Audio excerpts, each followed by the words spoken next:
It is a courtroom shocker. The man convicted of hitting and killing Lexington police officer Brian Durman does not get the sentence a jury recommended. If you've already been to the beach this year, consider yourself lucky. If you have plans to go soon, this is what you are up against, and you can see it looks nasty. It's that really good packing snow. Might be fun to play with, but look what it's doing to Man of War over here. She was found in her van. Her van was found right here near the office. You can see the orange marks on the road. We just got an email from the Kentucky Transportation Department. I want to read you that from my phone. Train goes over Southland Drive right here. You can see the overpass above me. Police and investigators used a path kind of through here. They went through all that brush. One day the young Estill County mother was here. The next day she was gone. That verdict literally just came down. I just ran outside of the courtroom right now. That is exactly what organizers want to see out here, because they say it shows that when Kentucky has the world's eyes, we take advantage of it.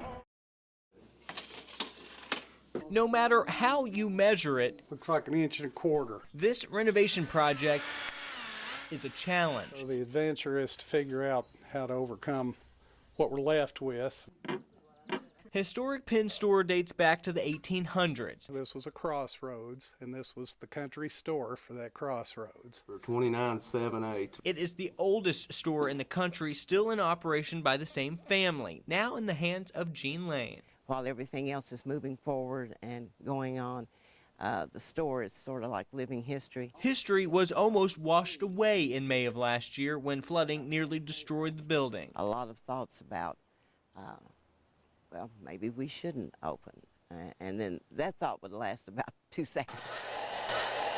So she hired Chaplain Hill's Timber Rights of Perryville. Their skills are chipping away time's toll. I grew up down the road as a kid, and I remember coming down here when Hack was still running it and buying candy bars and soda pop, so it's enjoyable for me to be able to preserve the store. Phase 1 adds a new front porch, new floor, better wall support, I think it's still holding now, and continues a legacy started so long ago. My grandmother and my mother would be extremely happy about it. So far, so good. Covering the news on the Boyle-Casey County line, Adam Baker, LEX 18 News.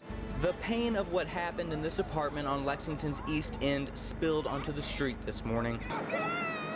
The victim's grandmother in shock. I don't know. Friends in disbelief. She just now starting, her life just now beginning. Neighbors shaken. It's not fair. And for her mom, it was just too much. She had to be taken to the hospital. All my prayers go out to him, and I hope Karen's going to be okay, her mother. This is 19-year-old Tamisha Taylor's Facebook photo. Friends and family say she was fun-loving, graduated from Henry Clay High School last year, and was studying fashion design at a Cincinnati art school. She was in town this weekend visiting. She never got her life going real well yet, you know. She just now starting, her life just now beginning, you know, and for somebody to kill her like this, you know, it's not good. Her boyfriend, identified by friends as Trey Williams, was also shot in the apartment, but he's expected to be okay. We have no reason to believe that there was any kind of forced entry. We are looking for someone other than the occupants of this apartment as our suspect for this case. Police searched for evidence inside and out. Dogs sniffed for a weapon in the apartment's backyard, but there was no immediate signs of a suspect. Just emotions left after a young life was cut short. Something must have just gone terribly wrong. That's all I have to say, because I don't know anybody who would do anything bad to them. They were the salt of the earth, so. And you are now looking at a live picture of one of the many security cameras that are in this neighborhood. This surveillance video is high atop the apartment building where that crime scene is. Lexington police are going to review that, hope that that has some answers for them, but at this point they won't tell us if it shows anything or what it is doing to help them at this point. The other key for them will be that survivor. Remember, Trey Williams is still in the hospital. He is recovering. They hope he can provide them some answers too, maybe even crack this case.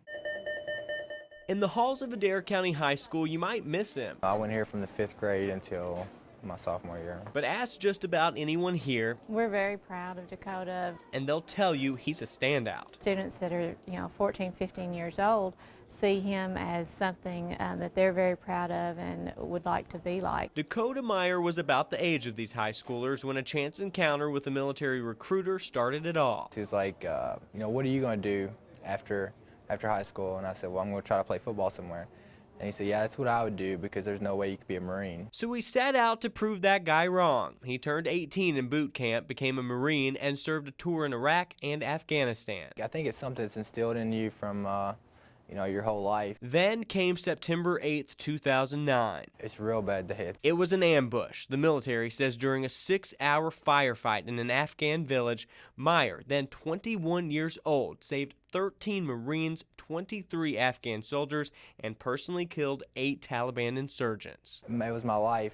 To be good at a job, you have to live it. You have to breathe it. And that's the way it is. I think that's how it is for all of us. It has earned him the prestigious Medal of Honor and the phone call of a lifetime. President Obama called me on my cell phone. What pops up on your cell phone? Unknown. Unknown. Yeah, it says unknown. He's accepting the medal in honor of those who did not make it that day. Hopefully it's going to show America what's going on over there and what guys are fighting for. Because no matter what they say at the high school, True hometown hero. for Dakota, he says it will never be just about him. The year was 1949. In his infinite wisdom, Almighty God. Harry Truman was president. It cost just 46 cents to go to the movies. The women had eyes for Frank Sinatra. New York, New York. And in the small eastern Kentucky town of Prestonsburg, Merle Baldridge turned 17. Every boy wanted to date her and every girl wanted to be her. But her young life would also come to a tragic end that year. It's still one of Kentucky's most notorious unsolved murders. In the pages of his new book, Murder in the Mountains, here is a very rare picture. Scott County author Michael Crisp dives deep in the case. For years, it dominated the headlines. On the night of June 27, 1949, Merle and 3 friends were walking home from a carnival. It came time to go their separate ways here at the West Prestonsburg Bridge. Merle lived just on the other side. That was the last that anybody had ever seen of her. That night, she was abducted, beaten, and dragged to the bottom of the bridge. Right around 10:30, a lot of people heard screams in the neighborhood, but nobody really looked into it that evening. The next morning, her body was found near the river just feet from her house. She had put up a fight, grabbing a small tree, uprooting it as she was pulled down the riverbank. That's how strong and determined this young woman was. For her relatives, that's the hardest part. That she was killed in such a brutal manner. There were 5 fatal wounds to her head. That signaled someone who knew her and perhaps had a grudge against her. First, a carnival worker named Bill Gamble would be charged, but later released after a recanted confession. Then prominent Floyd County Board of Education member Lon Moles would be taken to court, but found innocent by a jury. I would love for it to be solved. It would mean the world to me.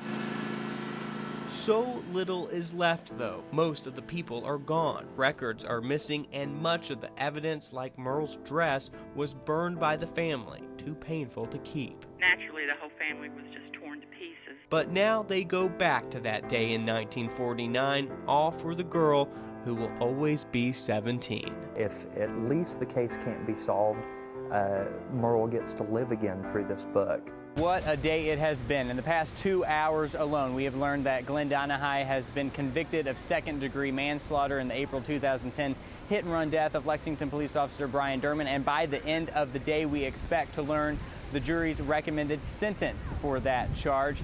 Now let's take you inside the courtroom where sentencing is going on right now. At 5 o'clock today, though, this was the scene. A packed courtroom listened as Glenn Donahue was found guilty of second-degree manslaughter. Now it is up to that same jury to recommend a sentence for those charges that they found him guilty of.